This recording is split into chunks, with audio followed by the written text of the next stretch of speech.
Well, welcome to the show. This is our view from the bench.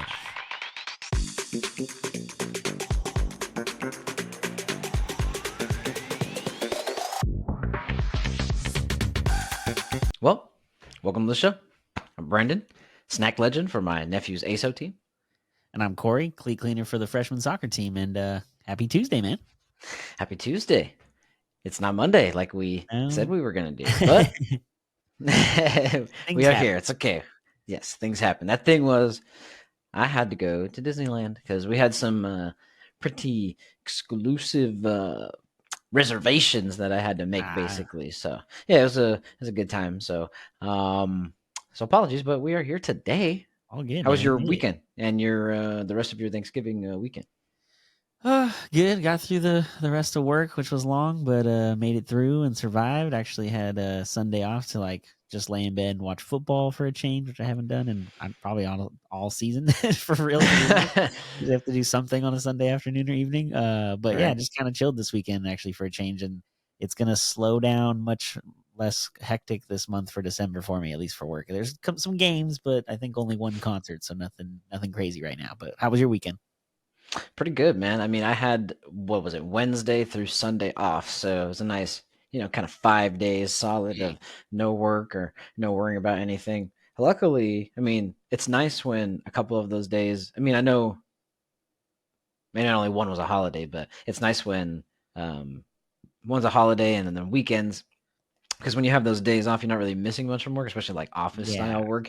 You got emails and stuff that kind of pile up, but not if you incorporate holidays and weekends. So it was nice. It was nice. Just kind of relaxed, honestly. It was nice to just break. I didn't really do much of anything, but happy to be back in the swing of everything. And here we are, back talking about sports. Our favorite thing, bro. It's the best. Before we get started, and I beat you to it there.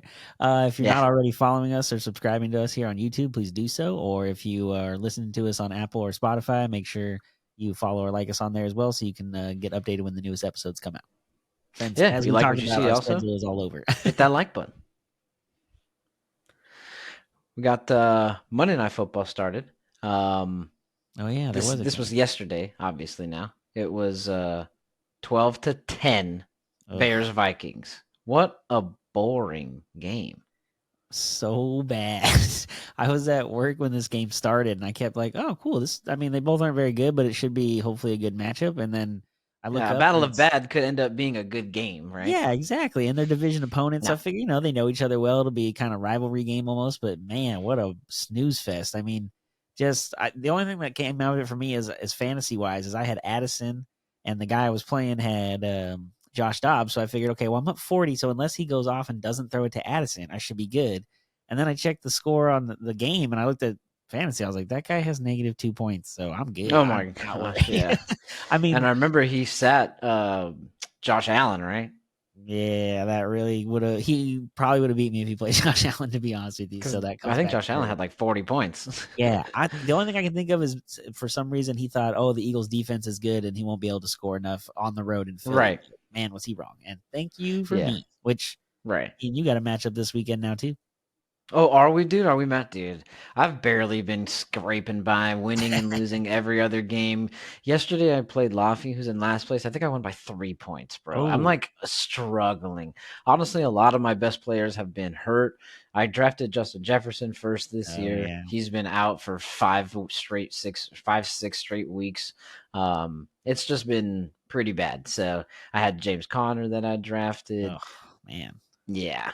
So he's been hurt. I had Devon Chain that I picked up. He's been hurt. Just been a load of injuries. So we'll see how I limp into this one. One thing I can tell you, how bad this game on Monday Night Football was? We stopped talking about it and went on to a fantasy rant. That's how bad this game was. Oh, yeah, that's so true. I forgot we were even talking about this game. Yes, that's true. So true. Well, let's try to focus on it so we can move away from it because it was pretty horrendous, to be honest. I did see one thing that I thought was pretty interesting. There was a post that was kind of going around because, again, I was busy. I was at Disneyland kind of enjoying something, just a good time. But I saw a post later on that somebody had won a bet. They had placed a bet that TJ Hawkinson would score the first touchdown of the game and would score the last touchdown of the game. Well, the Vikings only scored one touchdown, but technically it was the first touchdown and, well, the only touchdown of the game. So he did score the first and the last touchdown. So he hit that parlay even with only one Oh touchdown. my It was gosh, pretty funny. that's a weird way to win that bet. You're like, because as soon as he scores the first one, you're like, yeah, all right, cool. But like, also the He's got to last score one, one like, more. yeah. Oh man. And then you think about it and you're like, well, he technically did score the first one and the last one because he scored the only one. And and that's what it hit actually. So take the money, man. Pretty crazy. Crazy game, but boring one nonetheless. It was pretty. I mean, there was a bunch of turnovers. I'm assuming. Yeah, Right? Dobbs had 4 picks of his own, first time in his career, obviously. Which, after the way he's been playing for a couple weeks here, and no one having a lot of film on him and stuff. Now that people starting to learn him and figure him out, Yeah. obviously that's what defenses do. They learn about you based on film. So he came back down to earth, and so much so that even Minnesota's coach said that they'll evaluate the quarterback position moving forward. So like they're not even guaranteeing Dobbs will be the start. Not that he won't be, but after that game and where they are, and that they actually have a chance at maybe a wild card, you got to at least evaluate and think about what you want to do moving forward. Yeah, exactly. Which sucks because my best player is the recipient of whoever is throwing that ball. I know you have a good player that's relying on that same person as well, but that was my first overall pick. So that is somebody that you picked, I think, later on. And he's, returning you assets, of a first. I'm kind of mad that we're playing each other this weekend. Minnesota's on a bye. Oh, seriously? Yeah, I was hoping that Justin Jefferson was coming. Oh, I'm pretty sure I saw it there on a bye because I think I have to find a spot for somebody to play for Addison. So, oh well. Well, let's move on from this boring game. We got a couple other games that happen, but the first one we're just going to talk about all of them. Right? We're going to do the Week 12 review, Week 12 rundown, Week 12 whatever. We haven't really named it at all, but something that we talk about, right? I mean, let's do it. All right, let's get done. Week 12. The Lions had a chance for the season sweep over the Pack, but Goff and the boys were clumsy in this one. With 2 fumbles and 2 fourth down failures, the Lions found themselves behind in Green Bay 21-7 after 1 quarter. Love has one of his best games, tossing for 3 touchdowns. He seems to do that the week after I call him out. Lions still have a stranglehold on the division, but lose this one 29-22. Cowboys dominate another under 500 team, but hey, a win's a win. They really do look like contenders, even when they lose. But this isn't that impressive. The lowly Commanders managed to put up points, but 1 touchdown and 1 field goal.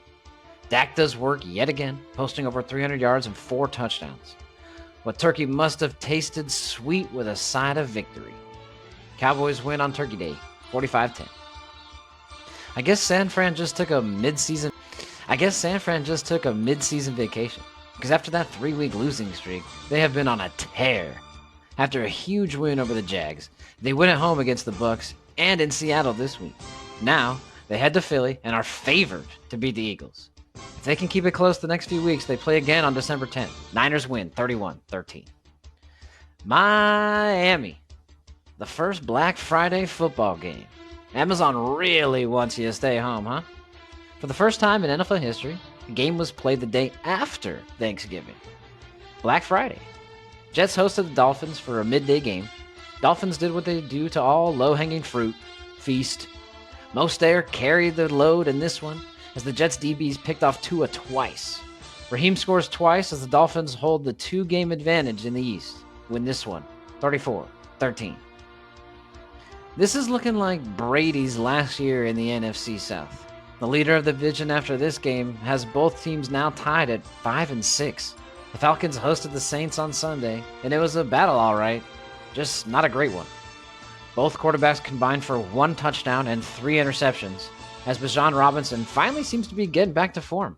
He totals 123 yards and 2 scores as the Falcons win at home, 24-15. This would have been a good matchup had Burrow been available, but the Steelers finally got the monkey off their offensive back. For the first time in 58 games, the Steelers gained 400-plus yards on offense. I know, that sounds crazy, but firing Matt Canada might have been the right move. We will see how Pickett fares from here on out, but Pitt does take this one, 16-10.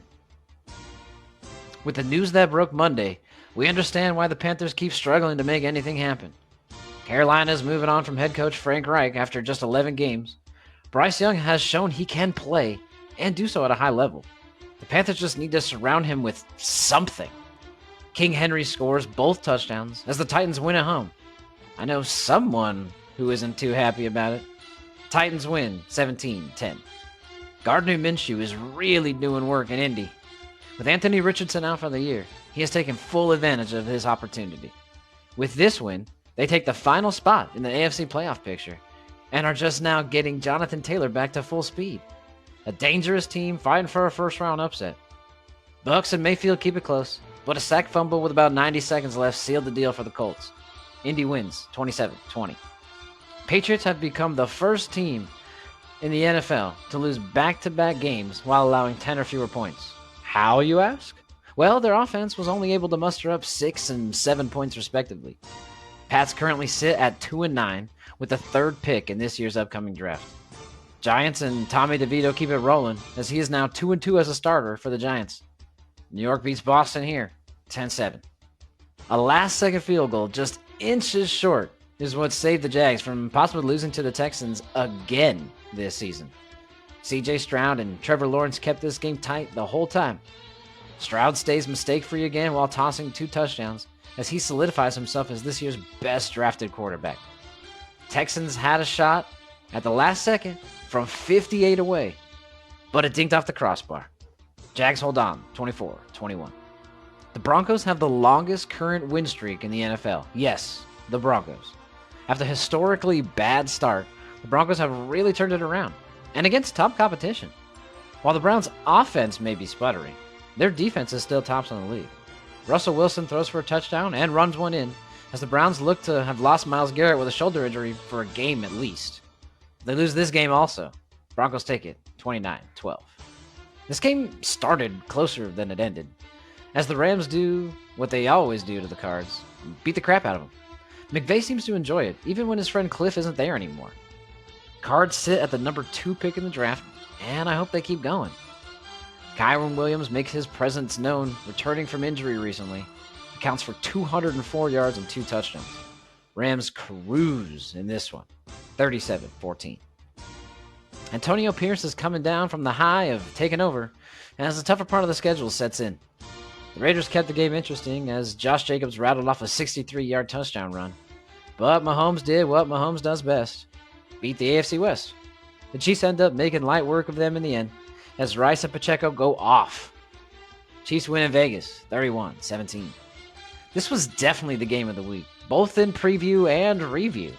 This, as it should have, ended as an overtime thriller, and another case of Josh Allen and company coming up short. Jalen Hurts, on the other hand, does what he does and shrugs it off at the end of the game. I mean, what can he say? He's him. Eagles escape and move to 10-1, win at 37-34 in overtime. I don't know what to say anymore. Really, there's nothing left to say. Chargers lose again. Surprise! Nobody is shocked that Baltimore came to LA and walked away with a dub. Zay Flowers scores twice, as Herbert and the Chargers can't overcome anything. Countdown to Staley's firing commencing now. Ravens win in LA, 20-10. Oh, That was a long one, bro. whew. And this is the last short week because I think, actually, there might be one more week of a bye week. So you might have, that means I got the last one with the bye week. Sweet. Good to know. Oh, next week. Right. So next week is week 13. Corey's favorite number is 13. So we thought we'll give me a break and give him a chance to kind of try this out. Again, I love doing it, and I love doing it every week. But we want to see what Corey could do with this as well. Give him a shot to flex his 2-minute drill / 5-minute drill that we've turned it into muscles. So Corey's going to be doing week 13. Favorite number. And so he's going to light it up for us. Excited to hear that one, man. Excited to hear that one. But before we get there, we have a couple of the games that we touched on, obviously, or that I touched on in the quick review that we want to talk about a little bit more in depth. The first one that we want to start with is one that is just turning into a giant conversation about, did the Panthers mess up in choosing Bryce Young. Again, we talked about it in the last episode, I believe it was. Go check it out. There's a stat that I touch on that shows that Bryce Young is actually being unfairly called a early bust. So go check that out in the previous episode. Find that on YouTube, Spotify, Apple Music, anywhere you can find our podcast, and see what that stat is. It's actually pretty interesting. I know I taught you a thing or two about how You had to accurate he explain actually it is with the ball. very slowly, so it made sense. But once you got to the formalities of what you were explaining, it definitely had a good point. All right, see, all right, cool. So go check that out, everybody, and that way we can kind of get a little better understanding of what I'm trying to say. But either way, wanted to kind of touch on one of the games, and the first one is, of course, that one, the CJ Stroud, Trevor Lawrence, Texans, Man, Jags game. Division rivals a little bit sooner than we thought, yeah, because we thought this was a rebuilding year for the Texans, but they're ready to challenge and fight for the division crown. Not quite the division crown. They don't have the record to do it quite yet, but they're definitely contending with the division. Well, probably winner. yeah. What did you see from this game? I know this is your division. You don't like talking about how good other teams are in it, but tell me what you're thinking, bro. Well, it helps when your team is really, really bad and you want them to continue to lose. Which, thanks for the shout out on that review of somebody not being happy about the Titans losing. Definitely Yes, me. sir. I know you're not. I know you're not. You're Not trying the to lose time as of many year to as be doing possible. it.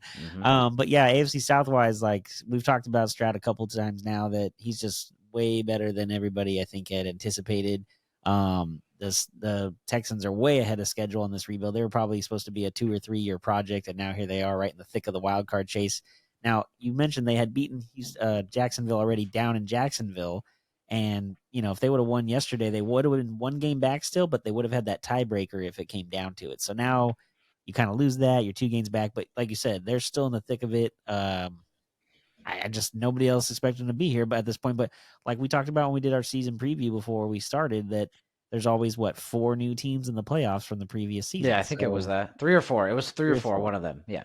So, I mean, the Texans are here right now trying to show that they might be one of those teams that from the last couple of years wasn't even in the playoffs or even sniffing a wild card chase. But here they are. I think some quarterbacks going down in some other places, as far as like Cincinnati and a wild card chase, definitely helps the Texans. They do got to play the Colts and the Titans, I think, another time. So that's And the probably another Colts are game. ahead of them right now. They're that last seed, like I Ooh, mentioned in the man, rundown. They that's secured going the to last be. one. Yeah, they have the same record, but I think they maybe have played them once and beat them, or beat them They both times. probably I'm have not only quite played sure where once they so have the far. Yeah. division. Yeah, but yeah. Yeah, it's just the Texans. I mean, who would have thought? Here we are talking about the Texans and Jags. I Not mean, this fast, Jags at we least. expected, but Texans is just out of left field. But here they are. They're competing. They're in every game. I think it helps that you have a defensive coach, so their defense is what they're probably starting to build on. But the fact that CJ Stroud has done what he's done as a rookie so far, he might win Rookie of the Year. Okay, perfect. Thank you. So check this out. This is exactly what I'm thinking. Okay, so the reason this is crazy. This is what's crazy to me. Think about what everybody talks about when it comes to young quarterbacks and what they need to succeed. In fact, people are saying about it exactly right now. I don't know who it was. It's somebody I follow. I'm assuming it's Dan Orlovsky because he talks about this kind of stuff all the time, and I follow him on Instagram. I'm one of somebody called out and said, you need to get Bryce Young an offensive minded head coach. Obviously. Okay. Yeah. Obviously, you would say that, but D'Amico Ryans isn't. Is CJ Stroud just the gem that was hidden? Remember, we were talking about it. It's not the Wonderlic anymore, but the new similar thing, the S2 Whatever it was, special it's test. called. Yeah. He was 18%, one of the lowest scores ever, and definitely the lowest of this year's quarterback draft. While Bryce Young scored a 98% on this. It's basically like a cerebral test on your intellect, basically. So he scored bottom of the barrel and is excelling with a defensive coach. I think he's the exception, my friend, Yeah, big time. which is And awesome to see. yeah, and while we talked about it earlier, I think it was either yesterday or earlier when we were prepping for this. Earlier That today. there's that thing about how CJ Stroud, when he was in high school, wasn't really being recruited and wasn't really that good, so he kind of took his own opportunity to learn things off of YouTube videos and stuff. So the fact that he's taking a test and it's a standardized way of looking at things and learning the sport of football, and he didn't do good on it, that doesn't shock me at all because he didn't learn the typical way or like figure out things the typical way through that kind of system. So but now here he is playing the game and he understands. So he has his own way of looking at film and digesting it, I guess that works for him, that he's still learning something and able to, then take it out on the field and put it in to work and show that it's working. And then, I mean, like I said, the Texans are winning. Here they are. And we're talking about him as rookie of the year. Who would have thought? Not me, but I'm a huge fan. He's from SoCal, like I've said countless times in all the previous episodes. Like SoCal, like Rancho. Like he's from like around here, not like outside or NorCal. No, he's from like our very close vicinity where Corey and I basically grow up, and I still somewhat live. You live somewhat close to it still, to be Yeah, honest. but not even the same county Um, right now. yeah, not right now, not right now. But so huge, honestly, huge fan, Christ follower. So that I'm a fan of his for that. So I just like the kid a lot, and this is crazy what he's doing in this short of time, and what you're going to be able to see as he kind of keeps going. So Yeah.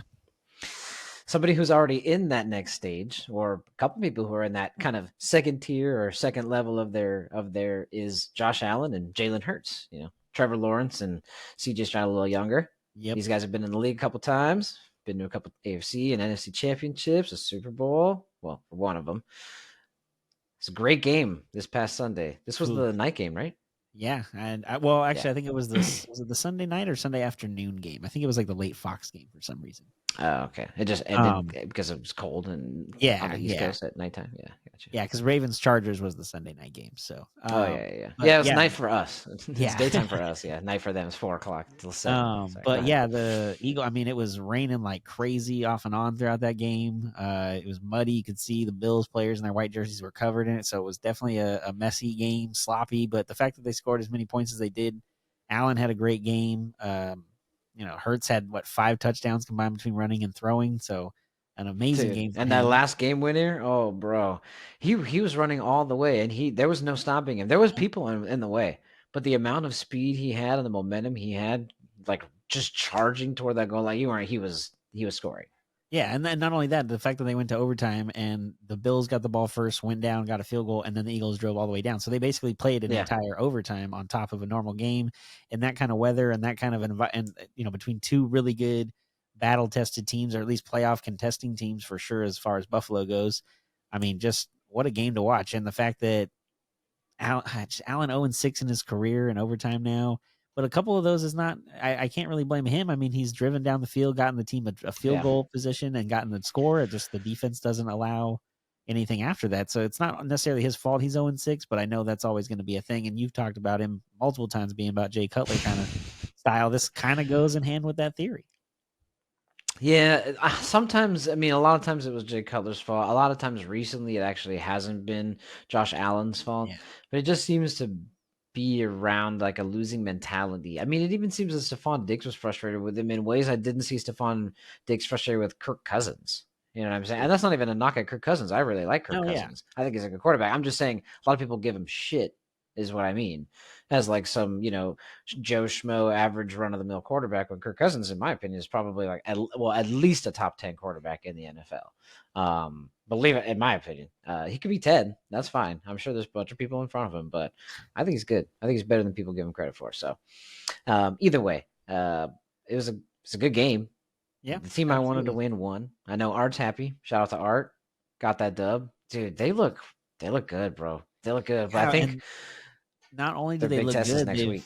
Yeah, not only do they look good, though, they've been down at halftime, I think, the last 4 games and found a way to come back and win them. So they're battle-tested. They lost in the Super Bowl last year. Adversity. So very rarely does a team lose in the Super Bowl and the next year come back and actually use the chip on their shoulder to kind of get back into really good contention and playoffs, because the NFL teams change so much year to year on rosters that it's hard to have that same vibe from one year to the next. But this team seems to have it, and the fact that they beat Kansas City on Monday night a week ago, and then they're going to face 49ers next at home, they're getting a real battle tested even before the playoffs start. So they're going to see how good they feel about themselves going in once we start some actual playoffs in January. Yeah, and it's not just the winners, to your point, of the Super Bowl that lose all the players. I mean, the teams that make it stack up towards the end on purpose.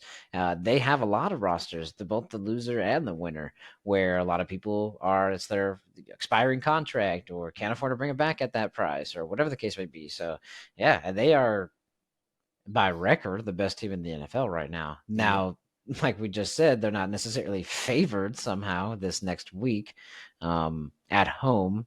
against the Niners, who have 3 losses to their 1 loss, but and who they beat last year in the NFC title game. But I digress.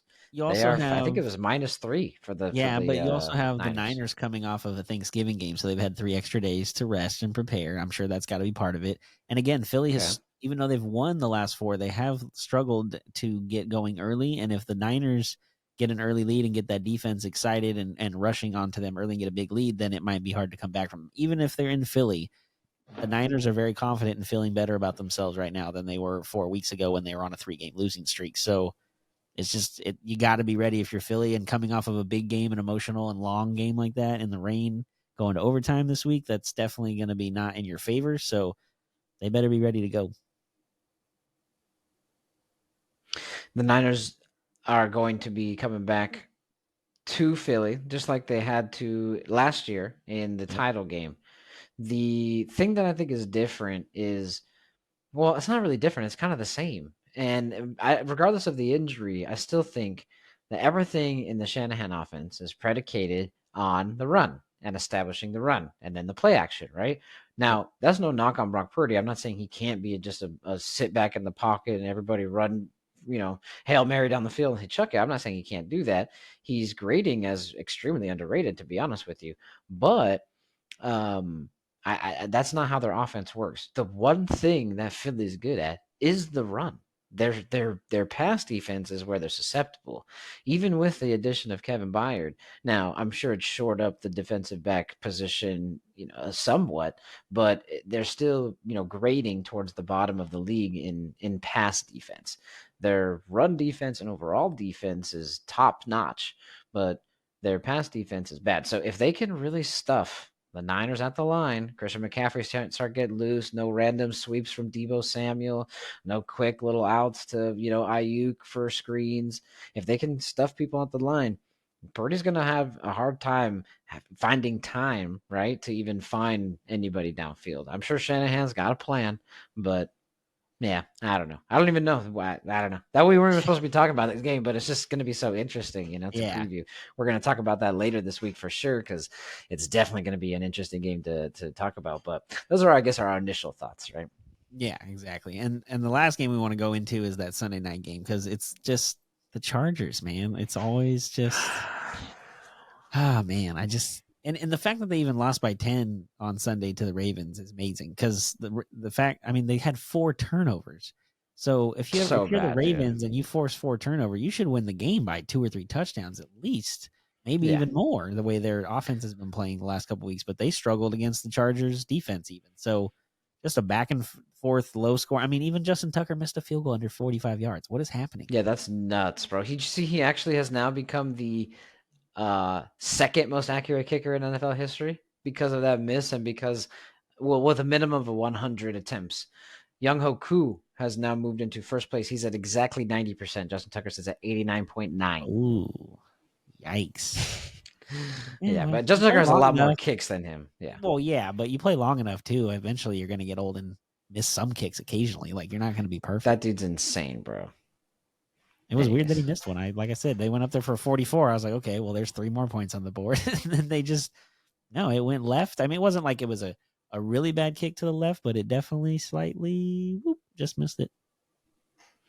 Crazy to see. Well, they don't have Mark Andrews, right? So I know Yeah, Isaiah true. Likely. When I looked, I have him. I picked him up just in case he starts kind of showing up for him. I don't have a short. I have Evan Ingram for the Jacksonville Jags. He's decent, but I don't have that position short up. So I picked up Likely. When I went and looked initially, I think it was like first half. He had 6.6 points already. In the first half, he had like 40 yards on 4 catches. I was like, all right, cool. This is doing pretty good. Not bad. He finished the game with 40 yards on 4 catches and 6.6 points. I was like, oh, crap. All right. Well, they apparently missed Mark Andrews a lot because he Oh, did man. absolutely nothing in the second half, and or the Chargers stepped up. I mean, allowing 20 points isn't that bad. We talk about how Justin Herbert is good and how this is all everybody else's fault. Now, okay, the Ravens defense is the Ravens defense. Don't get me freaking wrong. All right. But Yeah. come on, Justin, you're at home, dude. You're not at Baltimore on a Sunday night where the crowd's raging and it's cold as hell. You're in sunny LA where the crowd Yeah. is kind of on your side. I know we're a mixed pot here, so we do have Yeah. fans from everywhere. And who doesn't like a vacation from Baltimore to LA in the middle of November? Why not, right? But still, he should have had the advantage, and he didn't take advantage of it. Nope, he No, did not at all. kind of sad. We have other games, not football games. I mean, not professional football games that we're going to be talking about. We keep it moving. We keep it moving into college football. We have a handful of them to get through. Probably going to talk about some more than others, but we want to talk about all of them because they all play a role, especially as we get wind down into the college football playoffs. Yep. Yeah, I know I'm excited the most, so I'm going to take it. I know I've been talking about. I'm going to take this one. Ohio State and Michigan, baby, killed it. Absolutely killed it. Oh, I was so happy. Great game to watch. I didn't watch it live. I stayed away from every sort of notification I possibly could because that's normally my gym time on Saturdays is from about 10 to 12. So the game starting at 9, I'm not getting there at 7 a.m. to try to be home by 9. And you know what I mean? So I left it at that time, recorded it. I got home and I started watching it. Watched pretty much the whole thing. I fast forward to commercials and maybe like a play or two here or there, like I might have missed because I had a kickoff or you know what I mean, something random. Watched every play and it was fantastic. Absolutely great. Not just because the right team won, obviously, go blue, right? But honestly, it was just a great game to watch. Ohio fans will disagree. There's probably maybe one call that might have been up for debate. I understand why they would have it, but I also understand why the refs let the call stand. It was a weird touchdown play. I forgot who it was, but the Michigan receiver had caught it, crossed the line, but as he was crossing the line, the ball was moving a little bit. And as he's still kind of like in his realm, but it's kind of just moving a little bit. Yeah. As he falls to the ground, it's still moving, but it's still like right here. And as he kind of rolls, the defender grabs it and gets up with it. Now they ruled it a touchdown on the field, and it was reviewed because they could have been basically an interception. But it was so like what do you do that they didn't confirm it, but they didn't overturn it. They just let it stand. It was called touchdown. And it was called touchdown. Other than that, any other questionable play was reviewed and called correctly, and a lot of them went Ohio State's way. Now, granted, maybe the initial call didn't go their way, so they get shady. But every time it was reviewed and changed, so there should be nothing. It was a well played game, nonetheless, in my opinion. And the score kind of shows it: 34 or 30-24 shows it was close. Did you catch any of it? Nope, didn't see any of it. Just saw the highlights after. But the only thing I was like happy, at least for myself, and not having to hear more annoyance about the story of Michigan and stuff, is the fact that it was a close game. It wasn't, Michigan didn't win by like 4 touchdowns, and everyone be like, "Oh, they stole all their signs." They knew every play was like it was a game that they had to battle, and actually hold on to the win. I mean, even Ohio State had the ball at the end and was taking a drive down the field and taking a chance at trying to get that win with just an extra point needed after the touchdown until they threw the pick. So. The Wolverines definitely got the win. Ohio State had their chances. It's just Michigan's third straight win against Ohio State. And now, of course, Ryan Day, the coach of Ohio State, is going to be talked about of, having lost being 1-3 against Michigan in his career. So next year could be really important if he doesn't pull off that rivalry game. It's crazy that that's a crazy aspect about college football is if you are bad, if you're supposed to be a good school and you do well, but you're bad against your main rival who's also a good school, there's just something about it that you just like as an Ohio State coach, you just cannot lose to Michigan and then not like that. If you lose to a good team, Michigan, let's say he was 2-2, even it'd be a little bit better than 1-3. He won the first game that he ever played him with. That's basically kind of at the beginning of the Jim Harbaugh area and has basically lost everyone since, even when Jim's not there. I was just going to say last Saturday. Shout out to Sharon, right? What was the gentleman's name? The backup coach, the offensive coordinator. Fantastic job, dude, leading the 3 games that he was out. Great job to the team. I'm glad that they got through it, and it's on to Iowa, where Iowa. I think I sent you that thing. They are projected. It's the favorite that they score under a half a point in each quarter or each half. Yes, wow. You heard it. They score under half a point, which means that the odds say they get shut out. Wow. I mean, they don't score a lot against other teams in the conference that are decent on defense. So Michigan is much better and has obviously been undefeated and playing really well all season. So yeah, they're gonna kill them. It's not even really much Yeah, of a game, and it's only gonna help Michigan's case to possibly get that number one seed when it's all number set. one Well, I guess seed. number two Exactly. behind Georgia. Yeah, Well, if Georgia beats maybe. Alabama pretty handily, that's a bigger win in our Okay, true. championship Yeah, game oh, against number yeah, 8 hundred than percent. against Iowa. 100%. I'll give you that. Yeah, I'll give you that. Depends on how it goes. If Yeah. Michigan absolutely stomps them, maybe even shuts them out like a 50 piece to Oh, nothing, and Georgia escapes by a field goal, people would think about it. I'm exactly. not saying Georgia still wouldn't take one, but people would think about it, I think. Yeah, there'd have to be a Speaking of discussion at Georgia, least. yeah, exactly, exactly. Speaking of Georgia, and Alabama, we'll touch on them next. They played Georgia Tech, kind of barely escaped this one, but honestly, they're not really playing for much. They knew they were going to win this. They're up 8. All they have to do is really come away healthy. That's the only thing they need to do is not lose. Yeah. They better freaking win this game. The SEC matchup would be extreme. Like the title game would be extremely boring. The title game will be awesome now. And Georgia's win will solidify them. I agree with you. Depending on how they win, Georgia's win Yeah. will solidify them as the number one ranking. Yeah, absolutely should. And they just Georgia Tech at least made the game interesting over the weekend for Georgia. It wasn't a runaway. I thought for sure it was because it was on TV. I thought for sure it'd be a big win for Georgia, but Georgia Tech being at home, hung in there, had an opportunity. It was really close early. I want to say it was like 16-13. I thought, oh man, this is going to be a good game. But then Georgia kind of got that separation, and then Georgia Tech made a late run at it, but it was over by then. And yeah, they just continue their dominance in the SEC, and now another match against Alabama for the SEC title. Yeah, I mean, I don't know why Georgia Tech is Georgia's rivalry week game. I mean, there's nobody better that we can come up with for Georgia to play besides Georgia Tech. That's not even a shot at Georgia Tech. I'm just saying, like, it's not like one of those known universities like Michigan, Ohio State, Alabama, Auburn, Georgia Tech. It just doesn't have that ring. You know what I mean? I wish they would play like I don't know who's Florida. Honestly, that's who should be Well, their Florida's rival. playing Florida Georgia. State on rivalry weekend, so Yeah, see, that's lucky they get to. I mean, that's good. Maybe I don't know Tennessee or something. I don't know somebody who's like right around there, maybe in the SEC. Because Georgia Tech, I don't even think is in the SEC. I think they're no, in they're the not. It's ACC. just the local closest school.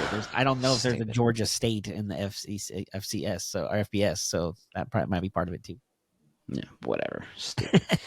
Anyways, glad Georgia won because I do want them to be up there. I don't want anybody to be like, well, if Alabama wins, then maybe we could put them in the title game because Georgia lost. And it's like, Yeah, no. Because if Georgia had 2 losses, I'm saying like with Georgia Tech yeah, lost, you know what I mean? absolutely. So Yeah, but I mean that luckily, no. Alabama game, Luckily. poof, But what a game. yeah, moving on to the other game. That one was crazy, bro. I watched it. I watched the second half. So after I finally got through all of Ohio State, Michigan, I finished it. I exited the recording and I went right to the. It just kind of exited and boom, the game was on. I was like, all right, cool, Oh, halftime, sweet. So nice. I watched it. It was close. It was nice, and of course, an insane finish, the Milrow Miracle, on 4th and 31st Street, right? So 4th and goal from 31, no timeouts, clock is ticking, last chance. This is it. What's crazy to me is how open he was. It's like he Well, threw it from the 10. You know what I mean? It's just like, not oh, just only like a that, corner I spot. mean, if you're Auburn, I know you don't want to rush everybody. You want to have as many defensive backs back there to knock the ball down, but they didn't even really rush 2. the quarterback. They The rushed 2 quarterback had people. forever to look around, and like you said, he didn't look like rushed or anything. He just, all right, chill. I'm here. I'm gonna keep looking and wait for something to You can open throw up. 30 yards. Dude's freaking 6'4", like Yeah, 250, man. Come yeah. They on. talked about it as like a Hail Mary almost. Like, dude, the 30 yards is not a Hail Mary. You got to be It's over the not 50 that yard line far. Not for for it not to be. anymore. Yeah, Yeah, exactly. 50-yard line. That's better. yeah. So to get it on that 4th play, huge win for Alabama. And to see, I think I heard a stat that in all the years that Alabama and Auburn play the Iron Bowl, when the game is played in Tuscaloosa, Alabama wins by like an average of 20 points or something like that. But when it's in Auburn, it's like an average of 2 points, like winning, like between the teams. It's just it's Dang. so much a difference in location for that it. I don't know. That's just a crazy stat to think that it's that big of a difference for the home field advantage. Well, the home field was absolutely fucking silent Oh, after he caught that. I was watching it, and that home field, dude, I'm pretty sure they thought they were gonna win. oh I yeah, saw this video in Bleacher Report. It's like It's like this lady thought it was over. She wanted to record her celebration, and it's her recording herself on the play, and she basically just goes like, Yeah, just the record here. it Yeah, was just silent. and they show I the was rooting people for Auburn. crying. Yeah, well, jeez, bro, get over it. Who cares? It's a freaking football game. Absolutely impacts their life, not at all, unless they like bet something on it, I guess, right? But other than that, I was rooting for Auburn. Honestly, again, I root for Alabama in general, but there's times where I'm just like, oh, okay, an underdog, down to see this, because I'm rooting for Georgia in general, anyways. Yeah. So I kind of want them to solidify themselves as the SEC representative, because there always has to be one, right? Of course, always. Which is why people are moving there. I get it. But yeah, so I mean, it was a fantastic game. I couldn't believe he would do it. Title game's going to be good. An Alabama win could propel them into the college football playoffs. Could. And what I'm saying for this next Saturday or Friday, I believe they play. Maybe it's Friday or Saturday. Is Roll Tide.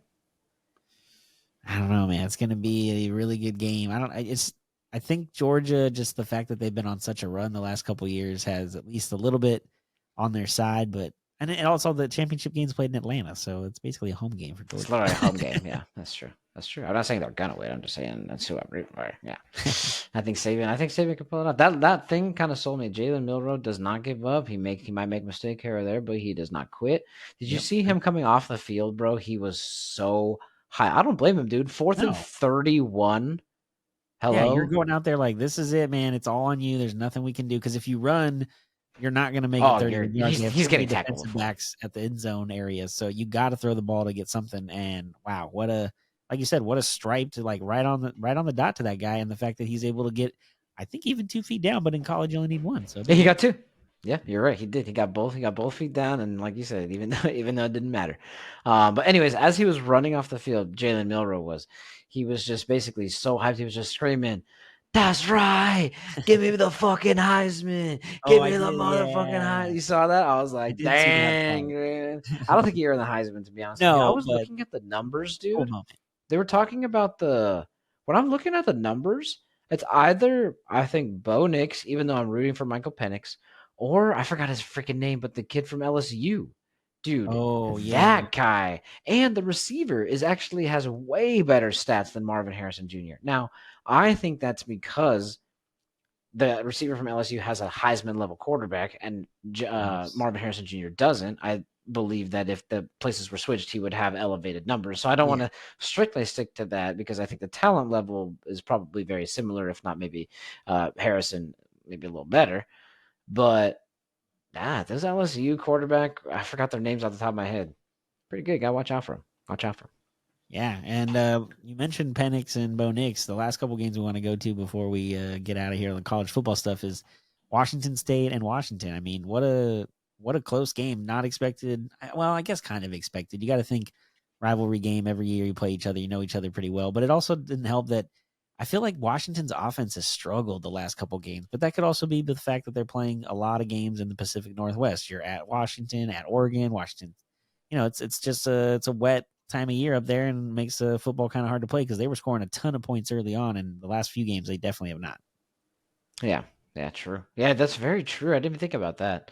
The game-winning field goal kicked by the kicker. Obviously, that's who kicks game-winning field goals. You saw in the locker room afterwards, he was awarded a scholarship, actually. Yeah. So yeah, now he's on scholarship there. Love those videos when they show the coaches giving them somehow, some way, finding out that they're on the scholarship, and the team just explodes in excitement for the guy, and it's just awesome to see that stuff. So I always love those videos. Yeah, exactly. That was a cool video that went around. The other Pac-12 game that we were looking at actually didn't really end up that close at all. Not at all. Most likely, hopefully, because it was in Oregon and not Oregon State. Because what did you say? Crazy things happen where? In Corvallis. Corvallis. I forgot what it was called. Yeah. So this one was not there. It was I was at Oregon. Won 31-7, kind of took care of business. Sets up the title. I mean, it was already this way, but sets up a title game, Pac-12 title game of 4 and 6, I believe it is, right? Yep. Here is my question. First of all, I think it's weird and crazy that Washington is a 10-point underdog. They are not favored. Yes. It's a big, Where is huge. it? Oh yeah, It's that's Vegas. right. Yeah. That's So right. very strange that it's a 10-point swing. And the over under 66, which that kind of makes sense. Both teams do score a lot of points. It's going to be in a dome, so the weather is not going to be a factor whatsoever in this Right. game.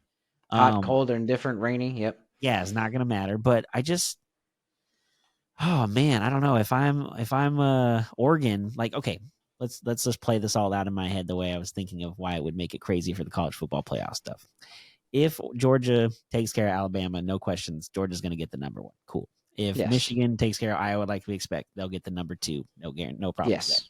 Okay, so 3 and 4 is up for debate. So if Washington is 4 now and Florida State, I believe, is 3, right, or vice versa, it might be the way 3. around. Okay, Yeah. Florida State's quarterback is out. They went to their backup. And then last game, I'm pretty sure I saw their backup quarterback get rocked and get at least a concussion. So they're down to their third string quarterback. And going into a title game, that is not Louisville. ideal. Yes. Ranked Louisville. Okay. Even more so. So let's say Florida State gets beat bad by number 10 Louisville, right? So they're out of the top 4. Not even a question. Even if, let's say they don't even get beat bad.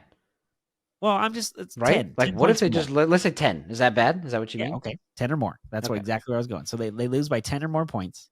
And now we're talking about Washington and Oregon coming down to the wire. Oregon wins on a game-winning field goal. So they've each beat each other once by a field goal, but one just happens to be in the title game. Is it possible that Washington That and they're 3 and Oregon 4? could be the 3 and 4 and you get 2 Pac-12 title teams? Pac-12 FSU teams. has to lose. They Well, yeah, of will course. not allow a. They will not allow a what is it? An undefeated school Correct. to not be in it if and I Yes. mean unless it's like Liberty University. Okay, of course, there's some Yes. undefeated That's schools, why like Air part of it is Force or Florida something. State Yeah, has to lose. Florida State has to yeah. lose. But then is that And discussion honestly, open, even if Florida State doesn't lose, bro, do they even deserve to be in it in the sense they're right? not the same team on their third string quarterback? That 1-4 matchup, if they sneak into 4 and the Pac-12 holds a 3 or moves up They're to going to 3 get because they rocked. beat, it's gonna be so pointless. It might as well, honestly, I'd rather have them put Alabama back in if they Yeah, had to. At true. least it'd be a good game. I wouldn't want that, you know what I mean? But I would at least say that. But again, yeah, that would be. I like your theory of trying to squeeze 2 Pac-12 schools into It would be the the. perfect way to make it in, right? The Pac-12 ends. You get 2 of them in the college football playoff of 4 teams somehow, some way. And not only that, then the next year it comes back. It's only going to be a Pac-2, but it's not going to be either of these 2 teams. It'll be the opposites. The Very states. true. It'll be that's true. It'll be the state schools of the same states. That's so funny. Those 2 schools that were on the screen. Yeah, but For those of you listening, real quick, for those of yeah, you go for it. listening on Spotify and Apple Podcasts, the screen that we're referencing, you got to check us out on YouTube when you have the time. You can see our pretty little faces and the pretty artwork that we make for you guys. You can see like the scores and highlights and all that kind of stuff. Just search RV from the Bench from YouTube, drop a subscribe, and let us know what you think. Yep, Anyways, you can continue. comment anytime. Yeah. So what you were saying, NBA, I think we're getting into, right? Oh, it's getting into thick. I think I heard we're 20% of the way through the season already. I think we are have reached that mark because they play 80 games and most teams are at 15 to 20. So we're almost at the quarter mark here. Really, it is flying Man, that's by. crazy. Yeah, that's true. I guess it is already basically December. It's the 28th, the day we're recording this, so that's kind Yep. of true. Wow, that's crazy. Yeah, but one of the bigger, Well, there's a couple storylines yeah, in I'll the say NBA that we one of the want to big kind of get ones. into. What's the big Oof, one? LaMelo Ball, man. Yeah. Another injured ankle. It's the same ankle he had injured last year and had to have season surgery for. Thankfully, it seems like he's avoided a fracture at least this time, so no surgery required. But he is going to be out for a while. You got to think, man. Like him and Lonzo both have not been able to stay healthy. You got to think back that did LeVar maybe work them too hard when they were kids with all the crazy workouts and stuff. Maybe. Because like we were talking about, even he basically groomed them to be professional basketball players. Yeah, Well, from a physical fitness standpoint, that's very limited. Not that basketball players aren't generally good athletes, but in general, as they're going up, a lot of them play other sports, right? So it's a okay. way to kind of help make sure that you're cross training in a sense. Yes. You're hitting other core muscles that support the muscles that you'll use in basketball. And his kids seem to be fragile, both mentally with the middle one because he steals in China, and physically with the older and the younger because they physically break down. I feel bad for him, man, because I honestly kind of think they're really talented. To be honest, they they play well. I mean, when Yeah. Lonzo's healthy and after he left the Lakers and was able to kind of develop as himself, he started being really good in New Orleans and Chicago. LaMelo has been basically lights out ever since, even when in Lithuania or wherever Yeah. the hell he was, and he's been lights out for the Hornets since he's been drafted. But only when he's on the court. This is another injury, and it's kind of it sucks to see. I never like seeing, Yeah. regardless of what team they're on, even when they're on opposing teams that like I actually dislike. I don't like to see injuries, man, because it's just fun to see talent thrive, regardless of where it is. It's a gift, kind of like Yeah. rappers and stuff like that. When we hear them rap and stuff like that, it's like a gift. You don't want anything, and you hear them dying and stuff. You're just like, Yeah. dang, No, man, for that's like real. taking a gift from the world. It's similar. I mean, that's more finite, obviously, but in the way that injuries are, it's kind of sucks to see somebody not be able to compete. So I'm Yeah. hoping that he can come back sooner rather than later. Do you know if it requires surgery? Says no surgery as of now, just going to be out for an extended period of time, whatever that means. I don't know. I would guess probably at least 2 weeks, and then they'll probably reevaluate, go from there, and kind of see how he is. But there's no rush. I mean, especially, I hate to say it, but if you're Charlotte, you're not playing for anything. It may be a play-in tournament spot, if anything. So there's no rush Who to get him cares? back. Just take your Money, I time. guess. Yeah. He's young. He is the future of the franchise. There's no reason to rush him back. Just chill out. Very true. Very true. Don't want to push it. Don't want to push it. No, One of absolutely. those people that I was referencing when I said even talent that is good on teams I don't like is the freaking team that wears green on the East Coast. I don't really like to say their name, but they reside in the city of Boston. They are the first team to 14 wins now. They lead the East by a lot. They are one of it's so annoying to say. I hate talking about them in a good light, honestly. The Hey, but only you know what? notes. Let them have the good light now in October, November, and December. It's okay. Okay. Yeah. Doesn't Hopefully count win yet. the Doesn't in-season matter. tournament. They locked it up. Did you see today the ref was kind of coming over why they were trying to like run up the score? And Joe Mazzulla was like, hey bro, if we beat them by more than 23 points, then we lock up, something in the in-season tournament. Well, they won Yeah, by home court 27. probably. So yeah, so they were able to do that, right? But they look good. They're good. Honestly, the notes that I wrote for this, as you can see, I just basically wrote fuck them. I don't know. Not a fan. So good for Yeah, them. Don't care. But like you said, hopefully this is their celebration is October, November, December. yeah. And again, first team to 10, 15, 20 wins. That's whatever, because I feel like Utah last year was the first team to 15 or 20 wins, and they didn't make the playoffs. So let's get 40, 50 They're a games little in. different than Utah, but yeah, I'm I with you. know, but I'm just saying, let's get 40, 50 games in, see what trades and injuries and all kinds of other things happen or take place. Like, just because they're hot now, they're going to get a low patch where they'll probably lose 4 out of 6 or 7 games. Like, it's the NBA season. They're going to do what they're going to do. It's just, you got to look at it now. It's early. And now, Kristaps Porzingis is out a week. So, again, things can happen and change. Just because of the first to 15 or 20 doesn't mean they're going to be the first to 50 wins. So, Yeah, true. Very true. More people trying to figure stuff out, whether or not that's with injuries. This one is just new people. ugh, Clippers. They got a couple wins now under their belt. They beat the Spurs. twice. I don't know if Woo. that means anything, but yeah. But they have lost again. They lost to the Nuggets at home last night.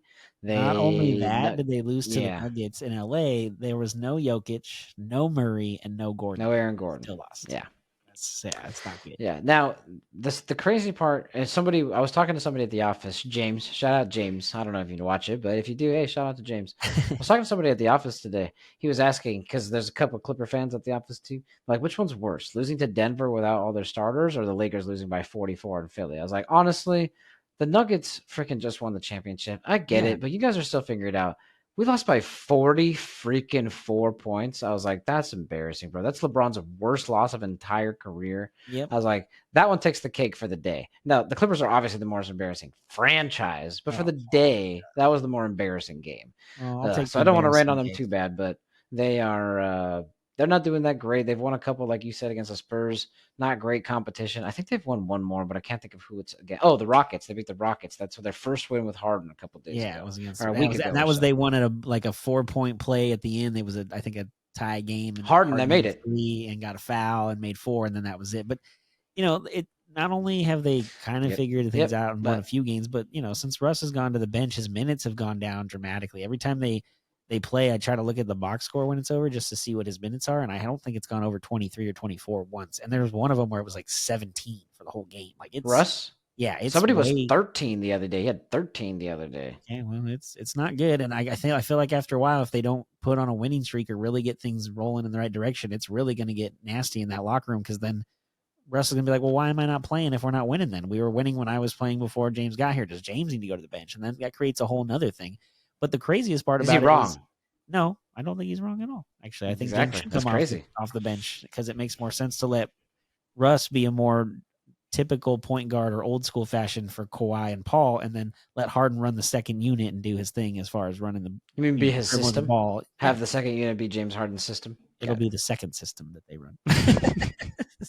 But the other thing about the Clippers, though, this year at least is different because we've talked about how they made all these rule changes. If you want to compete in, Player of the Year awards, MVPs, and defensive, you got to play 65 game minimum because they're trying to get guys to play more games. Clippers are Yeah, 16 as they games in, should. and Kawhi Leonard and Paul George have not missed a game yet. So good on them. They're playing. I know.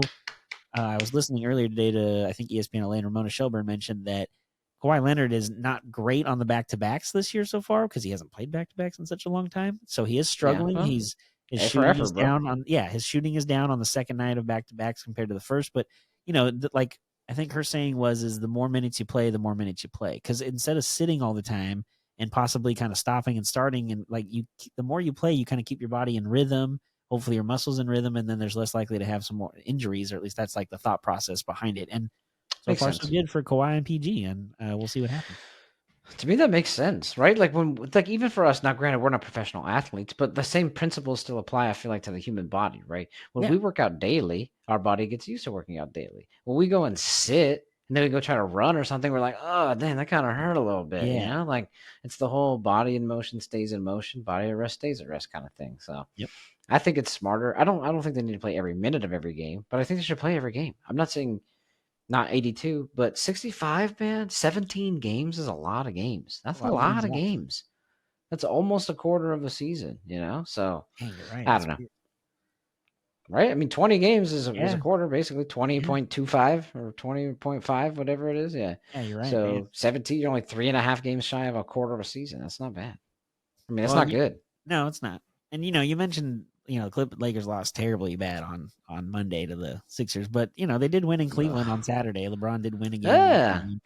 I just think it's true. weird they keep giving him tribute videos every time he comes back. I feel like the first time you come See the back, I little get it. poster outside the locker room, too? No, see, I didn't Welcome see back that, to but Cleveland, LeBron. It's like yeah, literally as the LeBron's going into the visiting locker room, there's a little poster of him in a Cavs jersey and like the title and like the Larry O'Brien. I'm like, yeah, welcome back, LeBron. Yeah. I mean, I get it. He won their only title and all that stuff, and he left and came back, and they hated him, loved him, and then he left again, and they still love him because of everything. But I'm just like, dude, it's weird. Like he's been gone for 5 years now since he went to the Lakers. You don't need to do a thank you or welcome back video and all that stuff anymore. Now, if it was him saying like Not this is every my last, time. no, and if he was saying this was my last year, I'm retiring, and it's his last visit to Cleveland, do what you got to do. Maybe. I get it, but that's not the case right now. So I guess although He's you trying to don't play with know. Bronny. Yeah, I was saying you Bronny's in don't know though. college. Maybe he doesn't make it back another time after the year because he did mention last year at the end of the season he was going to have to think about it. So Hmm. I guess if you're Cleveland, you never know when the last visit might be. He was just pushing Rob to make sure he's getting rid of everybody and trying to get all the right people. He wasn't leaving. I think it's a little weird. Honestly, I get it though. It's their only ring. Yeah. Why not be thankful? You know what I mean? It's Thanksgiving. It was around Thanksgiving, at least. I don't think they played on Thanksgiving, but it was No, it's around Saturday, Thanksgiving. but yeah, So why not be thankful? I guess. I don't know. That's the only thing I got. That's the only thing I got. Something I know the Thunder are thankful for is a healthy Chet Holmgren. He missed his yeah, entire rookie season with an injury, but is fucking just handling it right yeah, now, dude. dude. He's In this second year here, he is making Wemby like literally. My note is just Victor who. yeah, That's no, it. it's true, and I think a big part of that is even though he didn't play last year, he did travel with the team. He's watching film, he's learning from them, and it's a foot injury, so you can still work on your shot. You can't run around and move a lot at the beginning of the process of healing, but you can stand in one place and just shoot over and over. And as a guy who's that tall, I mean, free throw line in, take your time and do your shots. there's some clips they show on highlights now and moves he makes and the way he shoots. I kind of feel like he looks a little bit not looks like because he's not the same skin color, but you know what I'm saying? He looks like he has Durant's game. Like he's very similar to his size, his lengthiness, his like the fact that he's put on a few pounds and is getting a little thicker, like Or, but yeah, KD did it earlier. But I feel like he's gonna be really good, man. And with Shea there, and as a Dort, I think that's their 2 guard, who's a 3-and-D guy. I mean, they got some really nice pieces. They do have a lot of draft picks still over the next couple of years. The biggest issue now, though, is with that new draft cap or salary cap and the way it works, that eventually they're going to tiers pay and all the these guys, and aprons they're and not going to shit. be Yeah. able to afford everybody in a small market. So it'll be interesting to see how they move forward and what they move in order to keep what pieces. Which pieces?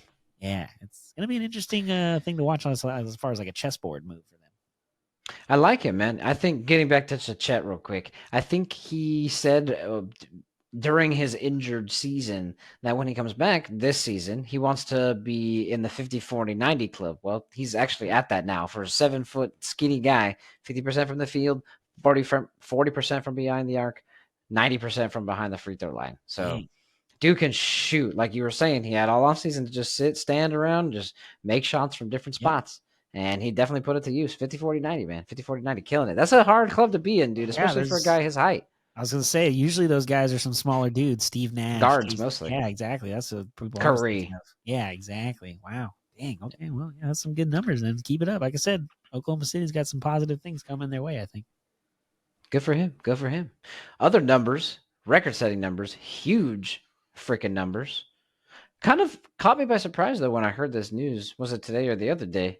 Mark Cuban is selling a majority stake, not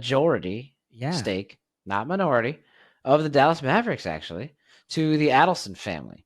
They're currently in the process of buying it right now. NBA's Mark Stein and the Athletics' Shams Charania are reporting on it. Cuban's expected to remain a controlling owner of the franchise, despite even selling a majority of the thing. But the crazy part isn't necessarily like that. But yeah, I don't understand that. But the amount of money this dude just made on this deal is crazy. Like I said, I don't know what he's planning for. Just sold for $3.5 billion. Just for his like major stake. He didn't give share, up everything. Right. He still got some ownership in it. Mm-hmm. And I think he bought the team for like $285 million or something crazy. Like he's made just money on top of money. So, but you talk about the Adelson family as the people buying it. Miriam Adelson, who's the largest shareholder of the company that are the family companies that they are the company that the family owns. I'm sorry, is Las Vegas Sands. She sold $2 billion worth of stock earlier in the week in order to have the money to buy into a sports team, which is then, going to be the Mavericks here. I didn't realize this, but I guess part of the thought process is Cuban has mentioned multiple times that he wants to like not only get a new arena for the Mavs in the future here shortly, but he wants to have it in like the middle of a resort and a casino. So having a partner now who owns the team, who is, a big ownership into casinos and resorts already, kind of puts 2 and 2 together. Now, it is kind of weird that this deal is going together now because gambling, I believe, is still illegal in the state of Texas. So I don't know how you would, I guess if you start building it, by the time it's he knows something. Open, yeah, you know what I mean? By the time it's open, it might be legal because we keep passing more and more gambling things in the country in different states. He knows people.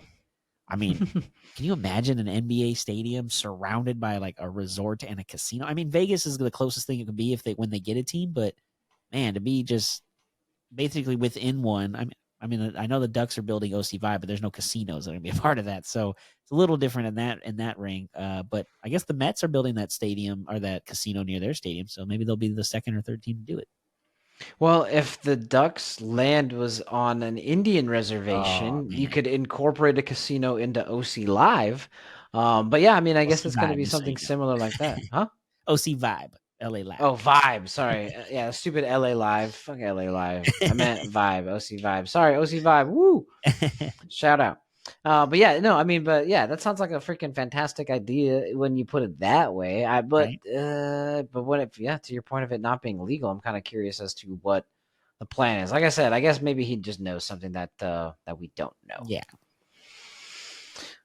I think you were talking about the Mavs were valued pretty high the last time they were looking, and so he sold 3.5 billion. What is the whole team worth? So it sounds like the last time Forbes did the evaluations of teams, they were valued at 4.5 billion, which is, I mean, the seventh most valuable franchise in the league. I mean, the Warriors are number one at 7.7. Now, the big part of the Warriors thing is that they own Chase Center too. It's like their stadium and arena. It's not owned by the state or the city or So it's anything. part of So like the assets. Yeah. exactly, part of their assets. So I think I would assume that part of that would be if the Mavericks are now owned by this Adelson family who owns casinos and resorts. Once they build it, the casino and resort, it'll just and the arena, it'll just boost the valuation of by Forbes and probably put them past the Warriors. I'm thinking if you have a casino and resort around your stadium, not just a top of the line stadium that you own.